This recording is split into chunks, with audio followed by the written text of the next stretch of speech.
আলামিন জীবনের সব গুনাহ খাতাগুলো মাফ করে দেয়। আল্লাহ রাব্বুল আলামিন আমাদের এমন একটা সুন্দর মজলিসে এভাবে হাজির হওয়ার বসার তৌফিক দান করেছেন, এই জন্য শুকরিয়া দান সকলে বলুন আলহামদুলিল্লাহ। বর্তমান মাস হলো শাবান মাস, আর আগামীতে আসছে রমজান মাস। তো শাবান মাস এর আগে আসছে গেছে রজব মাস। রজব আসলে রমজানের মোটামুটি একটা ইমেজ আনন্দ শুরু হয়ে যায়। আল্লাহ রাসূল যখন রজবের চাঁদ দেখতেন তখন দোয়া করতেন, আল্লাহ রজব যখন পাইয়ে গেছি, মৃত্যু যদি এর আগেও থাকে তাহলে এর আগে তুমি আমার মৃত্যু দিও না। রজব মাসের চাঁদ রজব মাস যখন পাইয়েই গেছে তখন মাওলা হায়াত যদি শেষ হইয়াও থাকে হায়াতটা বাড়াই দিয়ে আমাদের রমজান পর্যন্ত পৌঁছাইয়া রমজানের বরকত লাভ করার তৌফিক আল্লাহ তুমি আমাকে নসিব করে দিও, বলুন সুবহানাল্লাহ। আল্লাহ রাসূল রজবের চাঁদ দেখেই দোয়া করতেন, আল্লাহুম্মা বারিক লানা ফি রজব ওয়া শাবান ওয়া বাল্লিগনা রমজান। আল্লাহ তুমি রজব আর শাবান মাসে আমার উপরে তুমি রহমত বা বরকত দান করো, আমার হায়াতে বরকত দান করো, হায়াত বাড়ায় দাও। ও বাল্লিগনা রমজান, এবং রমজানের মাসে আল্লাহ তুমি আমাদের পৌঁছাইয়া দাও। তার মানে রাসূল চিন্তা করতে দেখছেন যে রমজান মাস আসে যাচ্ছে, এক মাস পর 2 মাস পরে, অতএব আল্লাহ হায়াত না থাকলেও এই 2 মাস আমাদের হায়াত বাড়াইয়া ওই রমজান মাসের ভিতরে নিয়ে আল্লাহ যদি মাপতেও চাও তো রমজানের ভিতরে নিও, কিন্তু রমজানের ফায়দা বরকত লাভ না করে আল্লাহ তুমি আমাদেরকে দিও না।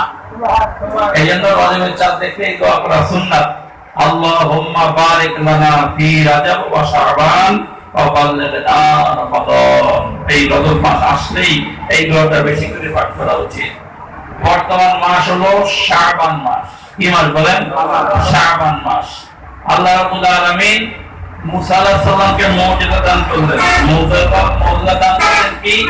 মুসা আলাইহিস সালামকে আল্লাহ বড় একটা লাঠি দিয়েছিলেন, ওই লাঠি দিয়া মুসা যখন ছাইয়েছিল তখন ফেরাউনের জাদুকরদের কোটি কোটি অজাগার সাপ, লক্ষ লক্ষ অজাগার সাপ মুসা আলাইহিস সালামের লাঠি ছেড়ে দিলে মুসা আলাইহিস সালামের লাঠি এই সাপটা আসমানে যায় আর মুখ ছিল জমি। যখন হা করে শ্বাস টান দিছিল তখন মুসা সেই ফেরাউনের সমস্ত জাদুকরদের সমস্ত অজাগার সাপগুলো যখন মুসা এই লাঠি সাপ হয়ে শ্বাস টান দিয়েছে, একে টানেই সবগুলো মুসাই সাপের পেটের ভিতরে চলে গেছে। এখন জাদুকররা দেখে যে পরে টান দিলে আমরাও তার পেটের ভিতরে চলে যাবো। তখন সমস্ত জাদুকররা ওই সময় চিৎকার করে উঠছে, আমান্না বিরাব্বি মুসা ওয়া হারুন, আমরা মুসা এবং হারুনের রবের প্রতি আমরা ঈমান আনলাম, লা ইলাহা ইল্লাল্লাহু মুসা কালিমুল্লাহ।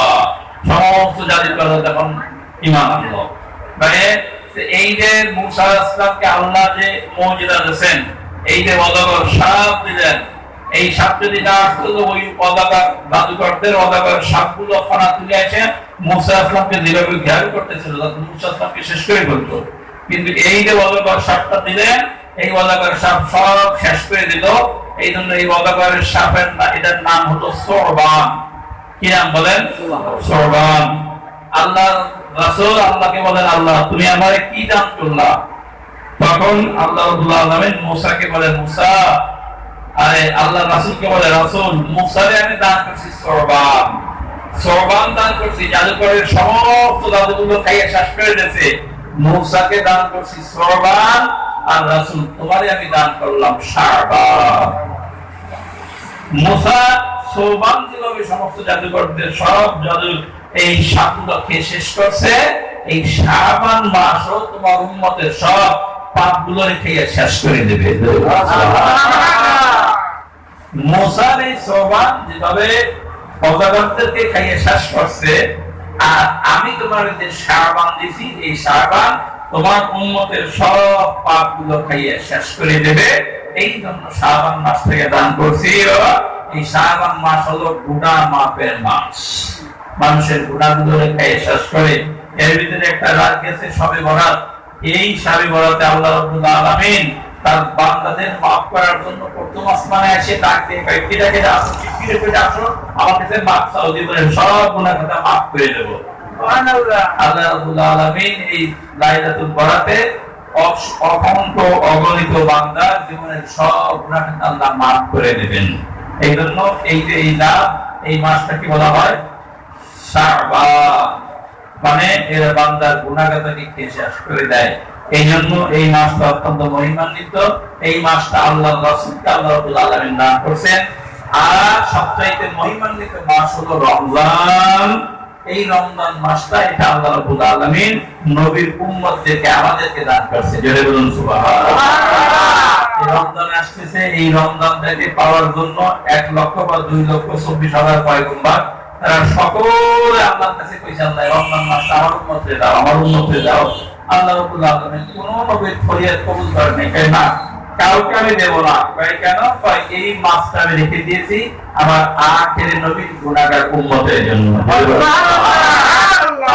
এই বান্দা মাসে, এই মাসে আমার বান্দা যত খাবার খাবে আমি আল্লাহ কিয়ামতের ময়দানে এই মাসের বান্দার কোনো হিসাব দেব না। অন্যান্য সময় একটা শ্বাস প্রশ্বাস নেবে তার হিসাব আল্লাহ রাব্বুল আলামিন নেবে, একটা পানি খাইলে তার হিসাব নেবে। কিন্তু রমজান মাস আসলে আল্লাহ এই রহমতের কাছে বান্দার কোনো খাবার সহ কোনো কিছু হিসাব তার বান্দা থেকে নেবে না। আর কোন একটা ভালো কাজ করলে 700 থেকে 70 থেকে 700 গুণ সওয়াব আল্লাহ তাআলা আমলনামায় দান করে দেবে। প্রতি ঘন্টায় আল্লাহ রাব্বুল আলামিন রমজানের উসিলায় না বলা না চাওয়া সত্ত্বেও আল্লাহ প্রতি ঘন্টায় 6 লক্ষ জাহান্নামীকে জাহান্নাম থেকে রমজানের উসিলায় মাফ করে দিবেন। এত বড় ফজিলত দেখে মুসা আলাইহিস সালাম আল্লাহর কাছে কয়, আল্লাহ তুমি এই রমজান মাসটা আমারে দাও। ঈসা আলাইহিস সালাম আল্লাহর কাছে কাঁদে, আল্লাহ রমজান মাসটা আমারে দাও। কিন্তু আমার আল্লাহ তখন বলে, না দেখো আমি দয়া করে মায়া করে রাখছি এই মাসটা আমার উম্মতের জন্য, আমার আখেরি নবীর গুনাহগার উম্মত। সেখানে মুসা আমার নবী থাকবে না, আমার আখেরি নবীর গুনাহগার উম্মতেরা এদের কি উপায় হবে? এই জন্য আমার বান্দাদেরকে কিভাবে আমি মাফ করব, কিভাবে জান্নাতে যাবে? এই জন্য আমি আল্লাহ রাব্বুল আলামিন দয়া করিয়া এই রহমতের মাসটা আমি আমার আখেরি নবীর উম্মতদের জন্য রেখেছি। এই মাস আমি কাউকে দেব না, এই মাস রেখে দিয়ে দেব একমাত্র আমার নবীর গুনাহগার উম্মতের জন্য। জোরে বলুন সুবহানাল্লাহ। আল্লাহ রাসূল সাহাবীদের কাছে বর্ণনা করলেন, সাহাবীরা শামুন জাতি নামক একজন বড় যোদ্ধা ছিল বনী ইসরাইলের। এই লোকটা 1000 বছর জীবিত রয়েছে, 1000 বছর দিনভর যুদ্ধ করছে, সারাদিন কাফেরদের সঙ্গে যুদ্ধ করত, বাড়িতে ফিরে সারা রাত দাঁড়ায় দাঁড়ায় নামাজ পড়ত। কত? 1000 বছর। এই 1000 বছর খালি যুদ্ধই করছে, আর 1000 বছর দিনভর যুদ্ধ করে সারা রাত দাঁড়ায় দাঁড়ায় নামাজ পড়ছে। তখন আল্লাহ রাব্বুল আলামিন আল্লাহ রাসূল বললেন, সাহাবীদের মেম্বারের উপরে বসেছেন, বসার পরে জিবরিল আলাইহিস সালাম 3টে বরদোয়া করছে। কয়টা? 3টে বরদোয়া করছে আল্লাহর কাছে। রাসূল তো যেমন এখানে বরদোয়া করেননি, করছে কাফেরদের আঘাতে জিদ জিদ করে সমস্ত শীত থেকে শুধু রক্তই বের হয়েছিল। তায়েফের ময়দানে, ওহুদের ময়দানে রাসূলকে 3 পাথর ছিল, এই মুখের উপরে পড়ে দাঁত ভেঙে ভিতরে বসে গেছিল। মাথায় লোহার হেলমেট ছিল, পাথর দিয়ে আঘাত করার সাথে সাথে এই লোহার হেলমেট ভেঙে এই মাথার খিলুর ভিতরে লোহার হেলমেট ঢুকে গেছিল। কিন্তু তারপর রাসূল বরদোয়া করেননি, হাত তুলে আল্লাহর কাছে বলতেন, আল্লাহুম্মা ইহদি কওমি ফাইন্নাহুম লা ইয়ালামুন। আল্লাহ আমার উম্মতদের আমার না জানে মারতেছে, আমার না জানে আমার উপর অত্যাচার করতেছে, তুমি রাগ হইও না, আমার উম্মতদের তুমি হিদায়াত করে দিও। সুবহানাল্লাহ।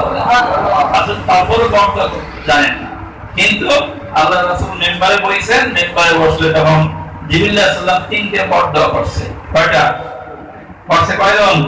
3টে বরদোয়া। কে করছে? জিবরিল। আর আল্লাহ রাসূল সেই বরদোয়া সম্মতি দিয়েছেন। আল্লাহ ঠিকই বুঝছেন, ঠিক বরদোয়া ঠিক।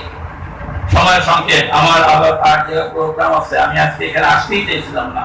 আমি রাতের অনেক আগে জানাই দিচ্ছি, অন্তত 15-20 দিন আগে, যে এই মজলিসে আমি আসবো না, আমার অন্যদের একটা প্রোগ্রাম আছে, তা আগে সেখানে নয়। তো যাই হোক, তারপর রাসেল আছে কাল থেকে এই পর্যন্ত ফোনের পরে হুজুর একটুবার আসি, এখানে অন্তত দোয়াটা করে যান। এই বারবার করার কারণে আজকে আসলাম, কারণ আজকে আসা আমার জন্য খুবই কষ্টকর। আমার মন বেশি ব্যস্ত, বহু দূরে, সেখানে যাই আবার সেই অনুষ্ঠানে শরীর হতে সরকার আবার চাপ আছে 10টার ভিতরে মাহফিল শেষ করা লাগবে। এই জন্য মন ওখানে অস্থির, কথা বলার কোনো অবকাশ নাই। তারপরে সংক্ষিপ্ত ভাবে বলতেছি, একটা কথা মনে রাখবেন যে আল্লাহ রাসূলের সামনে জিবরিল আলাইহিস সালাম বরদোয়া করছে, আল্লাহ রমজান মাস 1,02,24,000 পয়গম্বর রমজান চাইছে, সেই রমজান তুমি তারে না দিয়ে রাখো আমার উম্মতে এই রমজান দান করলা।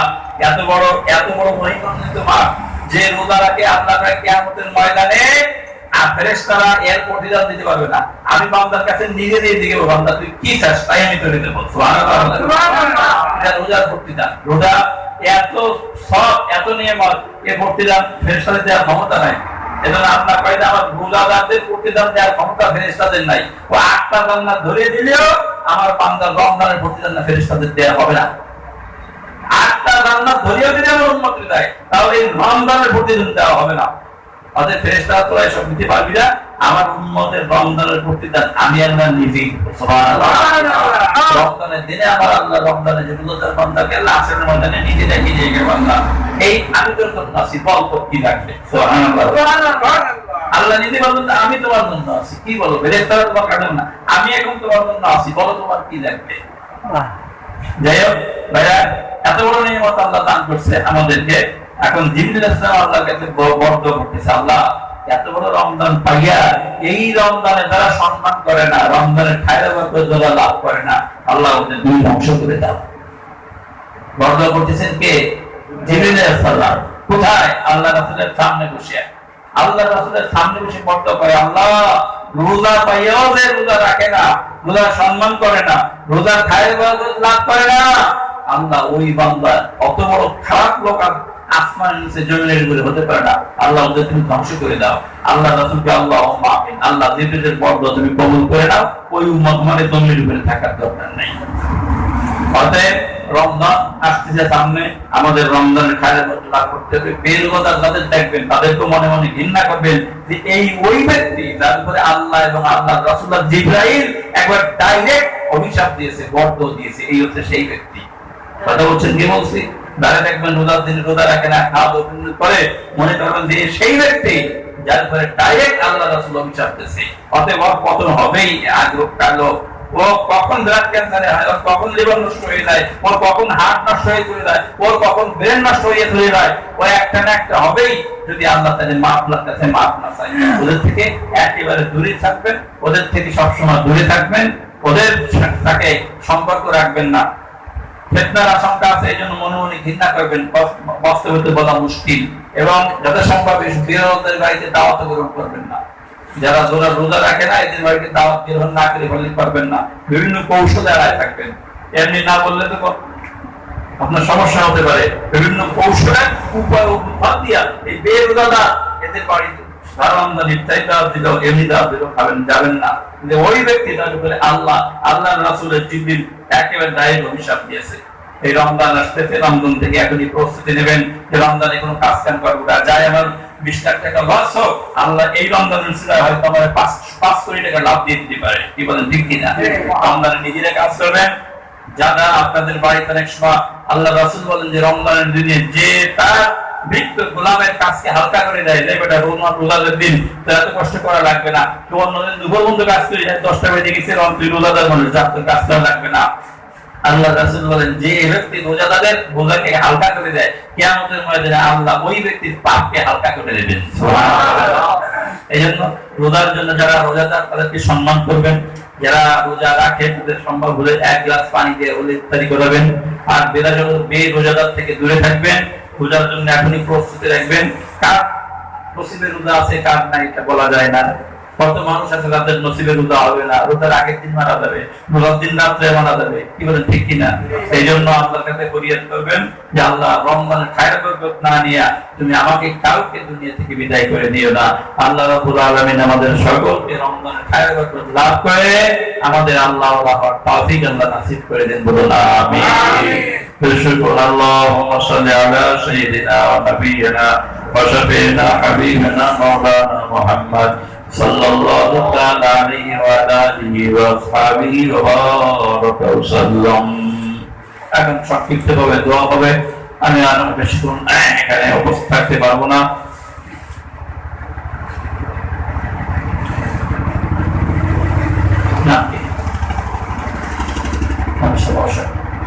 যাই হোক, যেহেতু প্রতি মাসে এখানে জলসা হয়ে থাকে, গত মাস জলসা হয় নাই, রহমতের মাহফিল ছিল, আগামী রমজান সেখানে জলসা হওয়া মুশকিল। এই জন্যই রাসেল মিয়ার কাছ থেকে গেছিল, হুজুর রমজানকে ছোট করে হলো মোটামুটি এই মাসটা করে যা, যেটা আগে এক মাস হয় নাই, সামনের মাস হওয়ার সম্ভাবনা কম। আর করোনার চাপ আসতে কতদিন করা যায় কিনা, এই জন্য ওনার কারণে আমি আসতে বাধ্য হয়েছি। তারপরে অনেক সময় দিলেন, সময় দেওয়ার আমার ইচ্ছা ছিল না।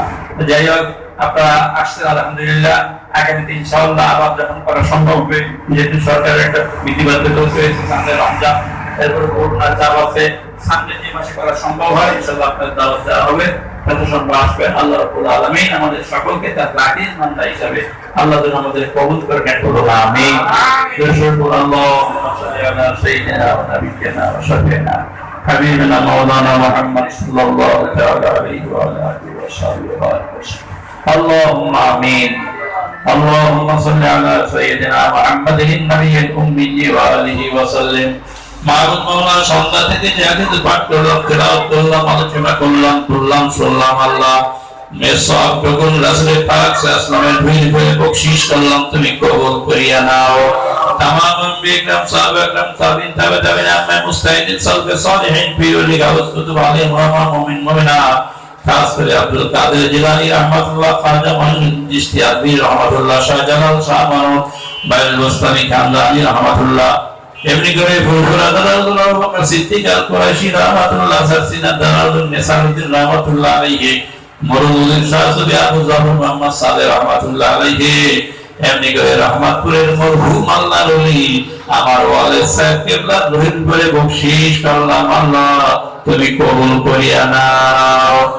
আমরা যারা হাত তুলেছি আমাদের ভাই বেরাদার, দাদা দাদি, নানা নানি, আত্মীয় স্বজন, পরবর্তী বেশি আব্বা আম্মা যারা অন্ধকার কবরে শুয়ে আছে, আল্লাহ তামামের আর ভর করে বকশিশ করে দিলাম।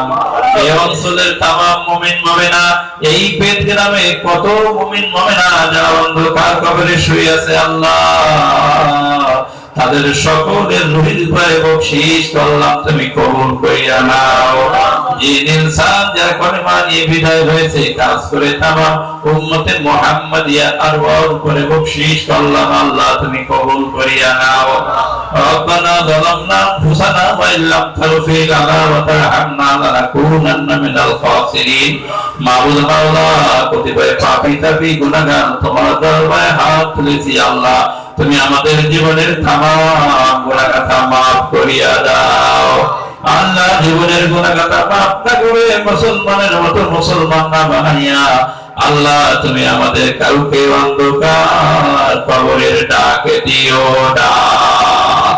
আল্লাহ ফরিয়াদ তোমার দরবারে আসে পবিত্র মাঘে রমজান, কার নসিবে এই রমজান আছে, কে রমজান পাবে আর কে রমজান পাবে জানি না।